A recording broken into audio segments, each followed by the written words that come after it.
Welcome back to ASD Market Week's podcast, Let's Talk a Little Shop. We're about to dive into episode 2 in a 2-part series with guest Emilie Benson.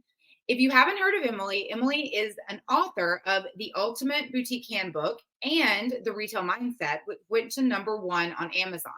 Emilie's also the founder of the Boutique Training Academy, which offers a series of training programs for retailers and boutique owners. So in our first episode, we talked to Emilie all about how she started in the industry, different roles that she's had, how she owned a fashion truck at one point, and we even dive a little bit into her mindset and what different mindset tips and tricks she recommends as a retailer. So in episode 2, we're going to dive deeper into the retail landscape. We're going to even get into the nitty-gritty of talking all about inventory, markdowns, when you should mark things down, how to create a buying plan. So definitely don't sleep on episode 1. Go back and listen to episode 1. But let's dive into episode 2 with Emilie Benson. In my book, basically each chapter I call a mindset move. So what I want to do is move you from an old mindset where you're stuck, where everything's oversaturated, there's so much competition, to the mindset of competition's a myth. Like, I'm only competing with myself. Like, there's no one that's going to put me up against another retail store and say, this one, I mean, maybe they will, but you know, if you create that in your head and continuously say, oh, there's so much competition out there. Oh, I'll never succeed because, X, Y, and Z is affecting it. Well, that's going to stop you from scaling. Like, I hate to say it, you could have all the data and marketing behind you, but if you don't believe in yourself, like, what the heck? Like, or you believe there's too much out there, I think, again, each mindset move in the book is a little bit different for each level too, right? So I've even had people who like start making a ton of money, a ton of profit, but they're still like flying coach. They're still, taking their own photos. They're still doing things that it's like, hey, you have the money, get the support you need, like leverage that money into more support for you so you can take a vacation, so you can not have to edit your photos, whatever. So I think, for me, the mindset piece of it is something that I don't see many other sort of like retail people talking about, but every person that joins a program with me, they'll come in. We always take like welcome, we do a welcome questionnaire to understand kind of where someone's at and and what they need the most. They're always like, I need the marketing help. I need Facebook ads. They like have all these things they need. And at the end, they're like, the thing that changed me most was the mindset work. Like, that is what did it for me. Like, all the other stuff is great, but like, I'm happier in my life. I'm calmer with my kids. I don't feel like I have to be on all the time, And so those are the breakthroughs that I get excited about, because being an anxious, like postpartum depression kind of gal, like the mindset things, like with, good therapy and maybe medication, all that stuff, right? Like, I can't solve like deep trauma problems, right? Your 3 tenets are really great though. And it's not just for retailers. I mean, when you're talking about mindset, marketing, and margins, that's just good business. It's your mindset is your foundation. It is you. It's your health. And then your marketing and your margins, again, it's your promotion and your sales. And that is a good lesson for any entrepreneur and any business person, period. So it makes sense. Thank you. Yeah. I mean, I think it helps me organize the problems that people come to me with, because I get more, I joke, and every new assistant that starts with me is like, you get the craziest emails. Like, people will pour their hearts out to you. The titles help on like 9 out of 10 emails you get, like in all capital letters. Like, people come to me in times of distress. So I think if you can't address the like how they got there mentally, or how they got there, then you can't really solve the problem. So that's how I like to kind of like funnel it for my own, just how I'm going to help someone is like, okay, they feel stuck this way. Their cash flow sucks and they need a little help with branding. That's my formula to like get you to scale. Yeah. Well, okay. So speaking of scaling and cash flow, you have a line on your website that says your training program it proves to increase sales by 20 to 50% in less than 6 months. That's a pretty bold statement. Okay, yes. But remember, we're talking percentages. So like if you're doing 1,500 a month, can we get you to 3,000 a month? You know, like that's a 50%, right? I applaud the boldness. I love it. But tell us how you can guarantee that. Like, tell us how it's a proven system. I mean, without giving all your secrets away, because we obviously want people to work with you. I mean, But I'll give all my secrets away. I'll tell that's my problem. Here's the thing. I'll tell everyone exactly how to do it.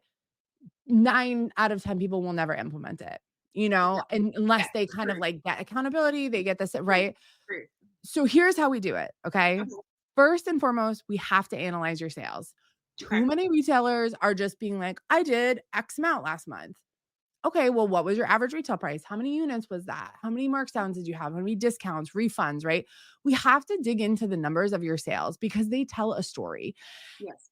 I'm not convinced everyone looks at their numbers, and I'm not convinced that everyone understands how to read their numbers. So one of the first Right. things I get into is let's pull your data, let's put it in some pivot tables, Okay. understand how you're selling, especially by department. That's a big focus that I tend to zoom in on is, okay, so top level store, this is what your sales were, but by department, how many units, how many dollars, you know, what's your average retail price, all that stuff. Really digging in department wise. And then if there's certain departments that do great, let's actually go deeper into that. Okay. Okay. So, you know, we're talking garden tools. Okay. Do you sell more hose or rakes? You know, like what's Yeah. the Yeah. difference, right? Do you sell big ones, small ones, or metal ones? Like we can get Yeah. into so much analysis. And I think that a lot of people just aren't doing it or don't know how to do it. Okay. So that's step one is like, let's look at your sales analysis. Okay. From there, we create a buying plan for you. And again, a lot of people are going to market with no buying plan. Now, don't get me wrong, Target, Walmart, they have a very tight buying plan. They know exactly to the penny what they're spending. But Yeah. the average small retailer that has like, you know, under 100 employees, under 500 employees, like they might not be going with a really tight buying plan. I hope so. Yeah.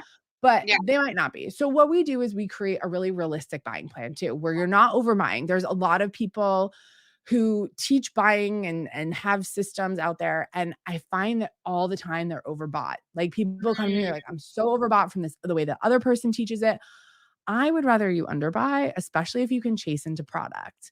If you can't chase into product, fine. Like we'll work on that. But I want everyone to have a monthly buying plan by department so they understand exactly what they're selling, when their markdown strategy is, like really putting together a clear buying and markdown strategy so that they can be more profitable. So That's really how we get the numbers. that's what I was gonna dive into because for those who might be a small retailer or are thinking about opening a retail store, a buying plan. What is it? Without going into all the details, it is essentially a calendar that you're saying month by month, department by department, what you're going to buy down to the size runs, the colors, and when you're going to mark it down, at what percentage, and then what your profit is going to be on that. Yeah. So most people in a small business setting, unlike a corporate retail setting, won't get into like the markdown strategy or the sales strategy like until they're in season. We don't tend to find many people that are truly planning markdowns. What we want for you though is to, let's say for the next 6 months, understand how many units of accessories you're going to buy. Okay. And within that, what is the breakdown of accessories? Are, you know, belts in there? Okay, well, how many belts are you going to buy? Okay, what styles, what color, what sizes, right? This Yes. doesn't have to be a guess. Now, Yes.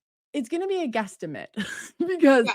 Yeah. we Yeah. never know how things are going to sell or like how things are going to hit, you know, but over time, like in your retail store, you should be really firm in what you know sells and what doesn't. Yeah. Like I'm sure, you know, like I said, I started out with like fascinators and black chunky chain jewelry. Yeah. I learned pretty quick that didn't work. You know what I did learn? If I brought in a Breton stripe or anything nautical, like it was gone in a day, you know, no Yeah. matter what I Yeah. priced it at, right? Yeah. Like we're just in Boston, like people think they're sailors, like I don't know, you know, like so like we learned that quick. And so for Yeah. me, like when I work with someone on a buying plan, it's not only is it by month, but we're also looking at seasonality and we're looking at Okay. how can we shift. So what we learned last year in the sales analysis, for example, I had a client, we saw a huge pop of dresses in June last Yeah. year.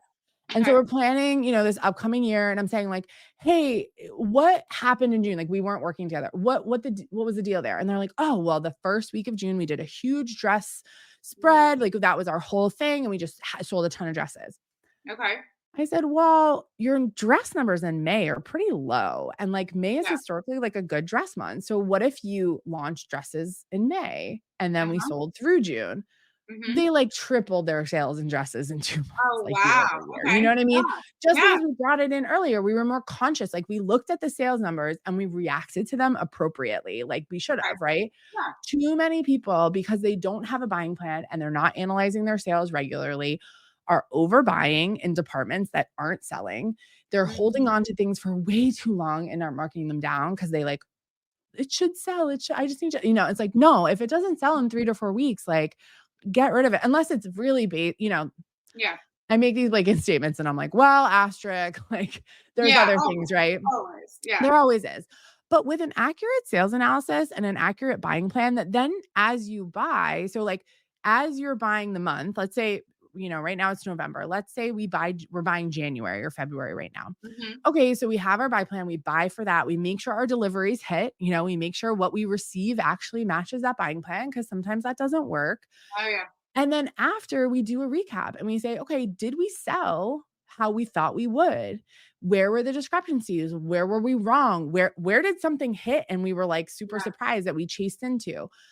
All the data that we're constantly getting from our sales numbers should be feeding into our future buys.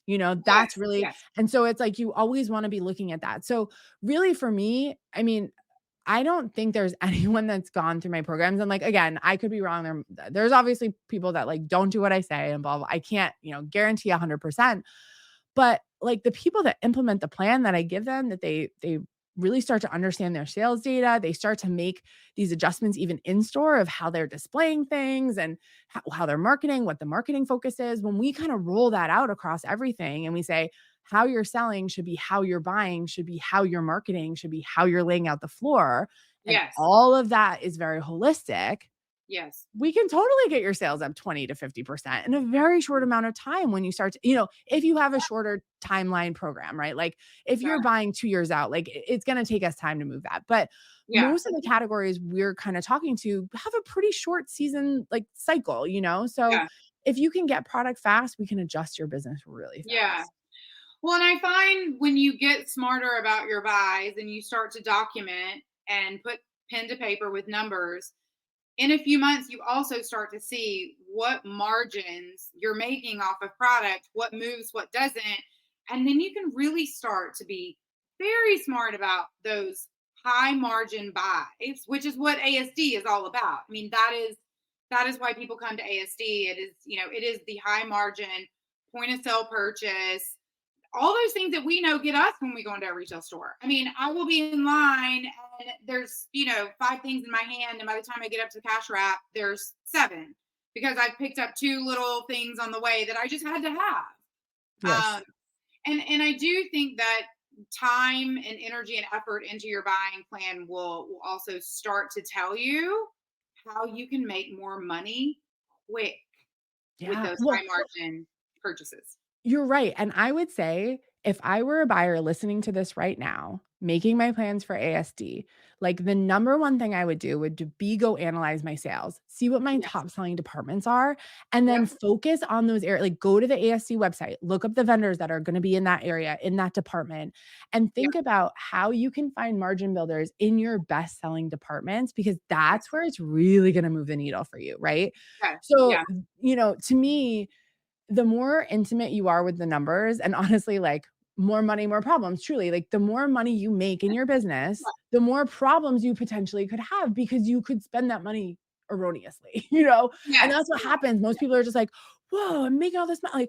Like, and people listening are probably like, that's not me yet. Like there will be a point where you start to make serious money, 20K, 30K months, 40K months, higher than that. Right. Like to me, it's really there.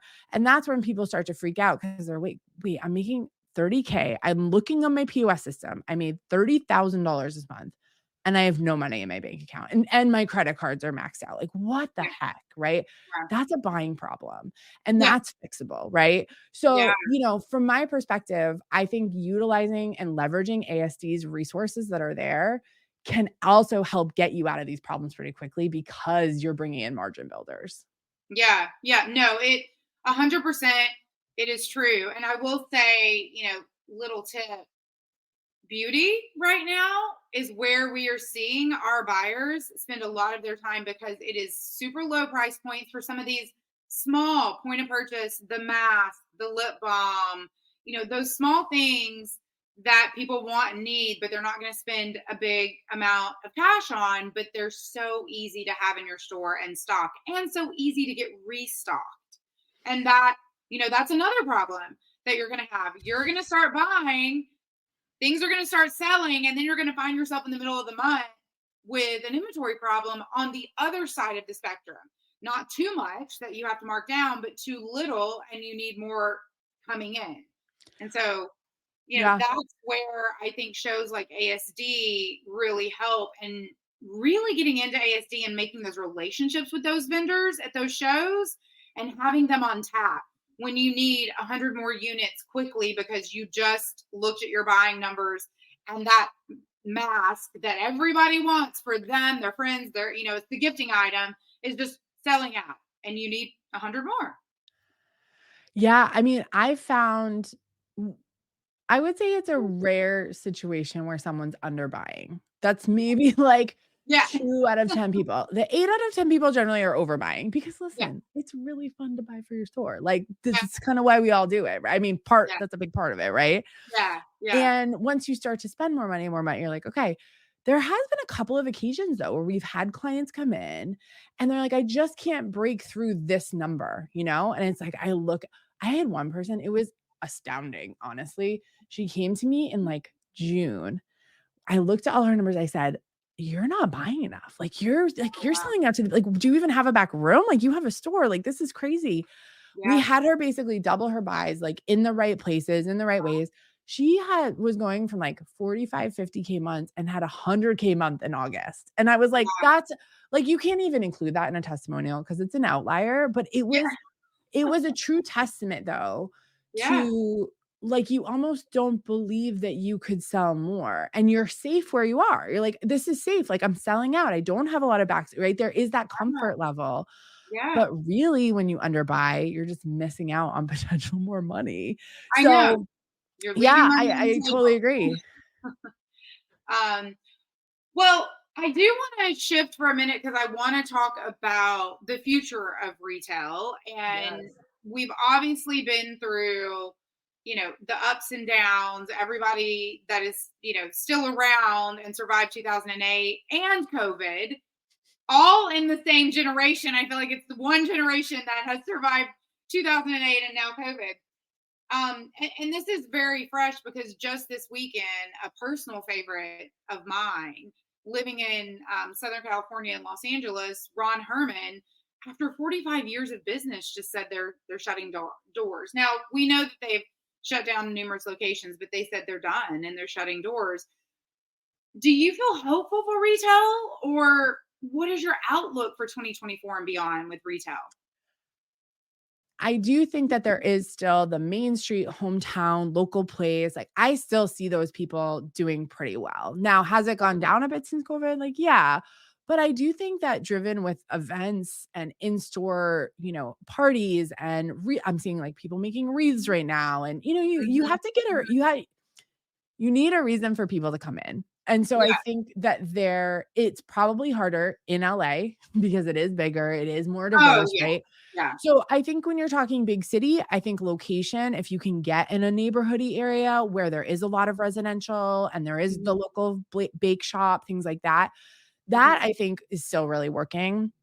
Because frankly, like online, it isn't such a automatic situation anymore. Like, Amazon, you still can't get next day everything, right? And so I think there is this myth of like, oh, online, you want to have this instant gratification, Like that's not the honest truth. I think like there is this beauty of being able to go into a store, buy what you want and walk home from it. Like yesterday we went to the store, I needed jammies for my daughter. She was like totally outgrown all the ones we had. I was like, let's go get some new ones. And she wore some new ones last night. Like that's a need, And so I don't think that brick and mortars are going to go away, but I think we have to be more intentional about them and make sure that the experience is great, the in-store situation is great. And I think from a bigger perspective, when we talk about retail in general, I think there's certain categories where we're going to see shifts away from maybe new and manufactured things to more thrift or more consignment or bartering and like, I think especially in the clothing area, I think we're going to see consumers be really concerned about their footprint and sustainability, which I know is something you guys and, from a bigger industry perspective are really talking about. And so I see that as being a really big opportunity, actually. Like I have a friend who has a resale shop for luxury, like designer goods. And like, she's doing really well, and like, and I find that to be like a really cool niche. And like, she just opened she renovated her second store, but since I've known her, she went from one store to two and then kind of like a really small area, like Saratoga Springs, New York. And like, she opened near Albany, like it's like that great main street downtown. Like, so I think she's doing a lot of things right. So I do think there's going to be certain categories where we see a consumer shift into like sort of less consumerism, more resale and things like that. Now, do I think that like the new clothing business is going to go away? No, I don't think so.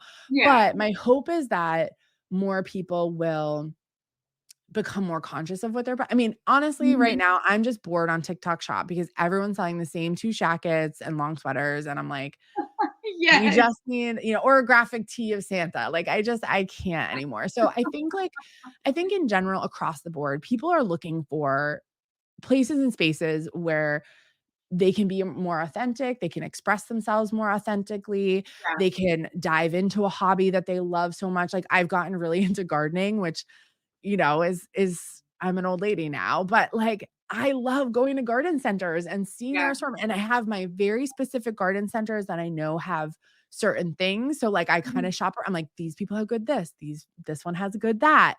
So I do think that like there is still space for all of it, but I think that if retail stores don't keep up with what the big people are doing and seeing that Ron Herman close and investigating why they think that happened, what's the shift? Is it really an LA kind of, like what is that?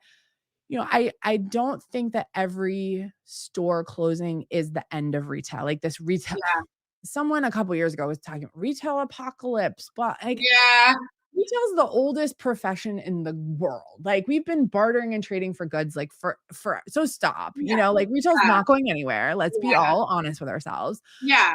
But I do think we survived 2008. Like we survived worse than that, survived the Great Depression. Like, come on. Right. Well, and listen, like during hard times, there is the shift. And we know this historically. Again, we don't have to operate in a bubble out here in retail land. There's lots of great newsletters online. Like I love some of the people that put together like the headlines from retail. Like the balance between like corporate profit / greed / the end of capitalism, but recognizing that retail is a forever kind of business. Where do you want to fit in there? Where do you feel best? Where do you feel authentic? Where do you feel like there's a future? And then where amongst the like revenue scale do you want to live? Like you don't have to have 15 stores. You don't have to be $1 million business. Like what works for you? I think that's a bigger thing also, especially as an independent retailer. Like what's going to work for you in your life? Because I don't think the whole like I work 24/7. I am a hustler. Like I think that badge of honor is kind of like getting crusty these days. And like, like I think we all want 4-day work weeks. We all want, to have remote work, like all that stuff that still extends into retail. Like it still extends into being a small business owner is we do want to go on vacation. We don't want to be tied to our laptops, and so how do we make that work for our life where it does support our life, it does support our financial future and can support our family or whatever? I think there's like a fine line there. So I don't know, man. Like I've been in retail, like, my whole adult life. And, when slap bracelets came back a few years ago, I was like, man, like, I think I've turned into like, when I worked in corporate retail, I was in my 20s. So most of my bosses were like 40s, 50s, 60s, right? So I'm like getting into that age now where I'm like, oh, I'm the person being like, I Yeah. remember when that first became a trend and then I Yes. thought, like 100%. I'm so guilty of it, but I get it now. I get when my president or CEO used to kind of like Yeah. shake his head and be like, "Oh, like they showed Yeah. this on like Paris runways, like, oh Yeah. God, we're gonna have to address that." So Yeah. like I do think retail is forever. I do think it's gonna go up and down. And listen, I think there's also a huge opportunity for someone who has a passion, who has products they love, who maybe even reinvents a product or reinvents how they do something, working with a private labeler at, Yeah. ASC, finding someone who can do a new formulation, something like Yeah. that, right?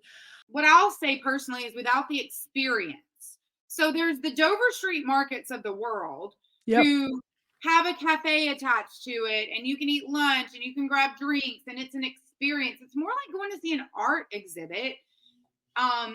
That's a very different model than the Nordstroms and the Barneys and the Saks of the world. And what I'm seeing is that big box retailer, those guys are popping up what I feel like more so in the discount off price world. I feel like people are gravitating towards the TJXs and the Ross and those guys more. Or to your point, it's Main Street. It's small businesses, Main Street USA. And you're finding everything from, the shop that is the non-alcoholic beverage shop and the gardening center in one, so you can come have your non-alcoholic beverages while you pot your plants and create a flower arrangement for your girlfriend. It's really creative. It's people being really creative and saying, oh, these two things don't necessarily connect in everybody's mind, but to me, I want a coffee shop inside of my gardening center, inside of my tailor, my dry cleaners. And who would have thought? So I do think it's the creativity out there that is really shining and the small businesses. And I love to see that because it's keeping us all on our toes.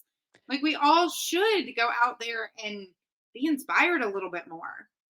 Totally. Well, and you see people like Bloomingdale's opening a small little storefront called Bloomies. Yeah. And, so, that's been happening for a few years now where big boxes are like kind of doing these little pop-ups that they're Yeah. calling them. Yeah. So, I think that's the other thing too that small retailers can take away is like the experimentation. Like you can experiment, you can try new things. You don't have to get stuck in your ways of this is how I went to a garden center and I had my toddler with me and I wanted to buy one little pack of I was like, I just Yeah. need this one thing. And they're like, well, you need to go inside to the counter and do this. And I'm like, you can't just check me out on your phone right here. Like, are you kidding me? And they're like, well, this is the way the owner's always done it for 30 years. And I'm like, but it's Oh, not for a yeah. modern mom. Like, that Yeah. is not realistic. Yeah. Right. So, Yeah. I think that if you are the person who you're saying that, you're thinking that, you work with someone like that, it's a nice time, like in 2008, to make a pivot and to see Yeah. what is else out there because, you know, we did see a huge increase, I think, during COVID with a lot Yeah. of categories, right? And now we're kind of seeing it peter off. And as you said, it's terrible, but I don't mind when stores weed themselves out. I don't mind when people close, mostly because I think that not everyone can do retail their whole life. If you Yeah. can, like, Yeah. God I bless you, you agree. are made differently, but, like, I don't think it's necessarily always a lifetime business anymore, and so, I Yeah. think just knowing that and knowing that you can have an exit and use that to, like, do the next thing. I mean, I see right now, like you said, as a great time to reassess, pivot, and say, are there other ways for me to make money within, the lane that I'm in? But Yeah. should I add drop shipping? Should I add private label? Should I add like Yeah. there are opportunities to do that. Yeah. For sure. For sure. Well, I could talk to you all day long. We have to wrap it up at some point, but I know I know. you and I could go on and Forever and on ever. I know. I think my about daughter is like pretending she's asleep too, and she's might be a little bit awake. um, so I want to end with some fun lightning round questions. So there's no right or wrong, whatever comes to your mind. What is it that you hope to accomplish 5 years from now, let's say, from the Boutique Training Academy? I want more retail businesses to stay in business, and I Okay. want more retail business owners to be happy and have more balance in their life while they still make money. I love that. I love that. If you were talking to someone right now that said, I want to open a retail store, and you only had one piece of advice that you could give them, what would it be? Don't spend all your money out the gate. Like, have money in savings, know that you're gonna make mistakes, and don't be so bold to think I should spend all my startup money. That's good. That's good. Who are 3 retail stores that you think are doing it really well right now? Oh my gosh, that's a really loaded question. Yeah. Uh, Or um, even one. I mean, if you have one retailer that you just think is doing it well, who would that be? okay, I'm gonna say a person who I don't even know personally, but I follow her on Instagram. Yeah. Her store is called Teggy French, and she started as a blogger, and now Okay. she has a retail store, and I just really admire the way that she listen, she does photographs, like, in her guest bedroom or something. Like, she makes all these really beautiful, like, her price point must be, like, 75 to, like, $200, somewhere in there, but she Okay. finds, like, really unique, beautiful pieces. The Yeah. way that she models them is really accessible to someone who's, like, my age, who I think is her customer, and she just seems like she's having fun. So I hope it's true behind the scenes because I don't know her, but Okay. I like what she's doing in the fashion space, and I think that she's doing it well. So call me Okay. Teggy if you need some inventory management help. Yeah, exactly. I don't know her, so I'm gonna go look her up. I love finding new retailers. She's so cute too. I mean, she's just fun. The other person I really love, sorry, I'll say one more person, Yeah. and they're gonna be in fashion world just because that's what I'm super focused on, but Yeah. there's a woman named Courtney, and her business is called True by Courtney, and she does Okay. these, like, once or twice a month launches of these beautiful again, I'm obsessed with stores that can find styles that I'm like, "I've never seen that." Like, it's Yeah. stunning. Her Yeah. pictures are good. The simplicity of her business is so admirable, and she might not see it that way. I don't know her. I'm just an Yeah. admirer. Yeah. But the way that she just has these really small curated launches, and then she ships it all out, and then she kinda does it again. Like, there's something about that that feels, from the outside, really easy and easy to shop, where I'm Okay. sure it's taking a lot of thought behind the scenes. But those are 2, they're smaller, they're more independent, but I love watching them on Instagram so much. I love that. Okay. All right. Teggy French, spell that for me. So she's Teggy, Okay. Okay. French, Okay. French. Okay. And then And True by Courtney is her Instagram handle. true. True by Courtney. You'll Okay. find her. She's ooh, I shouldn't have put my mic. I just really like both of them. I feel like they always stand out in my feed, and I think that's a key to getting people to click, is, like, standing out in the feed. Yeah, 100%. Okay, so Taggy French and True by Courtney. Great. I love it. If you could have 30 minutes with anybody, who would it be right now? Right now, Yeah. there's a guy called Alex Hermosi. Okay. He has, like, skyrocketed in himself in the, like, information era. Wait, I should say the Nordstrom brothers too.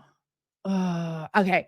Like, I just feel like there's so many retail giants. I also would love to go meet my old president from, Bendel's, Ed Bucciarelli. Like, if he's still around, I'd love to just chat with him, but I think okay, I'm gonna go back to Alex Hormozi. So Alex Hormozi he's really in the, like, content space. He's all over YouTube. He's really easy to find. Hermozi. Okay. Hormozi. Alex Alex Hormozi. Raposi.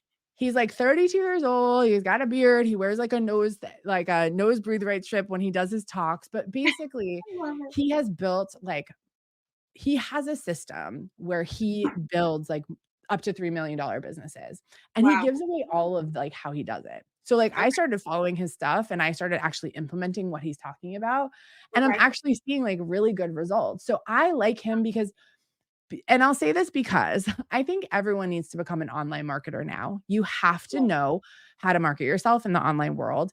That's what he teaches. And so I think he's a really easy way to, like, you can go to him, and again, like, what he says will apply to any business. But the strategy and the way he breaks it down is so easy. He makes it Okay. sound so easy. And then when, like, I'm executing, I'm like, okay, this is, like, a lot of work. Yeah. But Yeah. again, like, he's also like, just go all in. Like, what, my husband said, after listening to this guy, like, there's no way I won't be rich. You know, like, that's his, like, takeaway from it, you know? Okay. Because he also makes, like, he makes it easy and he makes it sound easy to make multi-million dollars, you know? Okay. And I think you need people like that in your life when you're an entrepreneur because you can say, like, "I'll never make $1,000,000, I'll never make $5,000,000," you know? But Yeah.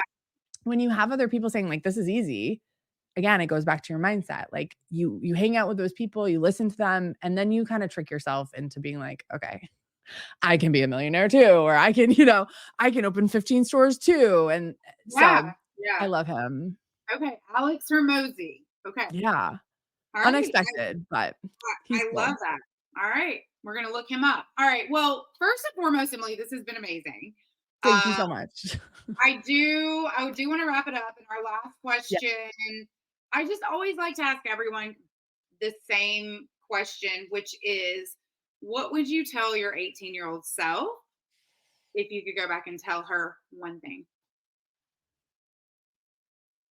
Mm. Trust that you're gonna have everything you want. I love that. I love that. It's always, I love this question because what's so interesting is we go through a podcast and we talk about our life's journey and our life's work. And, there's so many failures and mistakes, but I have never had anyone on the podcast say I would go back and tell somebody not to do that, because that's what makes someone's career or journey worthwhile. That's what put them where they are today. So I love to ask that. I've had some funny ones where it's like, oh, definitely double down on this stock. you know? Oh, yeah, no, I didn't think about that, but yeah, I mean, I would tell my, like, 38-year-old self to buy more Yeah, Royal yeah, yeah, Caribbean yeah. during So it's like COVID. the Yeah, other yeah, yeah, way, yeah. 19-year-old self would be like, "What's a stock? What?" Yeah. But I love that. Well, first and foremost, thank you so much for being on the podcast today. Your knowledge of just the retail landscape, small businesses, being a retailer, being a boutique owner is so amazing. So much so that you're coming to ASD Market Week and you're going to oversee an entire day of education at ASD Market Week all around this topic. So I cannot thank you enough. I'm so excited because I think that our small businesses that come to ASD are going to learn so much from your knowledge. So thank you for that. And everybody listening, make sure that you sign up for Emilie's day, because she's going to go into everything, way past what we can talk about, on an hour here on a podcast, but everything from inventory and buying to marketing to probably mindset. I have a feeling there's going to be some mindset talks in there. A few, yeah. Well, and we're gonna be able to leverage some other people who know different and more than I even do. So I'm excited to curate a day that feels really holistic for someone to even sit through all the talks all day and feel like they had like a mini, conference in one day. Like I love what you guys are doing this year and I'm so excited to be a part of it and just be a part of ASD Market Week, like family. Like I feel like you guys are doing things that are so unique. You have such interesting I said to you, I can't wait to walk the convenience store floor. And Yes, you guys yes. laugh so hard at me. But I No, I glamorized it, I love think. But it. I'm very excited. I love it. I love it because that to me just proves that you're a great buyer. Coming from a fashion background, you're wanting to see something that is probably out of the realm of what you buy, but you know that there are sales opportunities in that particular market. So I love it. That just proves to me that you're good at what you do, that you're not, Thank you. stuck to your ways, so to speak. You're going to get outside of fashion. So I love it. Well, thank you again. And everybody make sure that you stay in touch with Emilie, follow her on social. And we are so excited to put together that entire day for everyone. So until next time, I guess the one thing that I'm taking away from this is mindset matters. Mindset matters. So ASD Market Week, we'll see you next time. Bye.